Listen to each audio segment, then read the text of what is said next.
Well, thank you guys so much for tuning into the channel.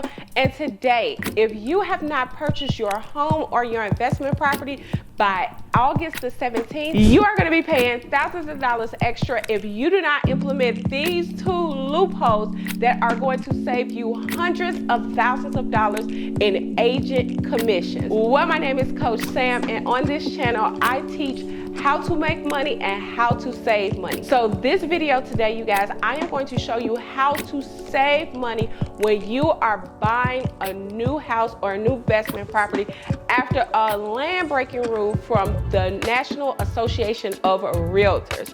So let's talk about what happened. So the National Association of Realtors was recently sued in a class action lawsuit by a bunch of sellers who said, why should I have to pay for the buyer's agent? Why should I have to pay for their commissions when basically we're on two separate sides? It is going to save me money not to have to pay for their commission. So the outcome of that ruling is that sellers no longer have to pay buyer's agent commissions. But who is going to pay the buyer's agent? If you are purchasing a home or an investment property, that is now an added fee to your closing costs. That is a totally different fee that is going to be added into your closing costs. You are now responsible for the buyer's agent commission. So let me give you an example of the old way of buying a home. The old way of buying a home, and in this example, we are going to use $200,000 as the home purchase, and we are also going to use 6% as the commission, because regularly home sellers would pay over 6% of that purchase price. So those are the parameters that we're going to use, and in this example I am going to show you how to get it.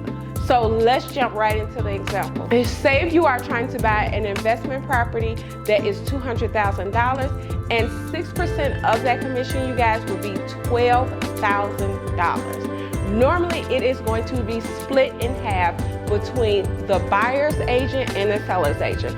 So each one gets about 3%. That is the old structure of how we used to do things. Now the new structure, you guys, is that same $200,000 purchase, the seller now is only responsible for 3% of the purchase price, which would be $6,000. The buyer is now responsible for their agent's 3%, which is going to be $6,000 as well. That is the new way moving forward from August 17th. Everyone is responsible for their own agent's commissions. Now, this is how you are going to save hundreds of thousands of dollars, you guys. Now, I'm going to give you the two methods that you are going to use so that you are able to save thousands of dollars in your buyer's agent commission. But there's something very important that you need to do before you get into these two methods. The first thing that you need to do is you need to go ahead and negotiate with the buyer's agent. That 3% fee is not set in stone. So you are able to negotiate with that agent. Some agents you could do 1%, 2%, 3%, 2.5%, 3.5%. It does not matter. So here are the two methods that you can use to save on those buyer commissions. The very first method, you guys, is to ask the seller to pay for the buyer's agent commission. Not every home seller is the same. Some home sellers are okay with paying their buyer's agents. Some home sellers are not okay with paying their buyer's agent. It all depends, but you need to at least ask. So let's go back to that same example, which is the $200,000, you guys. What you're going to do is you are going to ask them not only to pay your closing costs, but to pay your buyer's agent's 3%, which would be $6,000 in this example. And pro tip, you guys, you want to negotiate these things separately. And the reason why I say separately is because some sellers will go ahead and they will put your buyer's agent fee and your closing costs all in one, and there will be some shortage. So what you want to do, you want to get definitive numbers on what they're offering for closing costs, and then you're going to get a definitive number of what they're going to offer you for your buyer's agent fee. So that is the first way, is to ask the seller and negotiate with the seller on what they're actually going to give you towards the buyer's agent fee. The second way you can do this, you guys, is do it in a price reduction.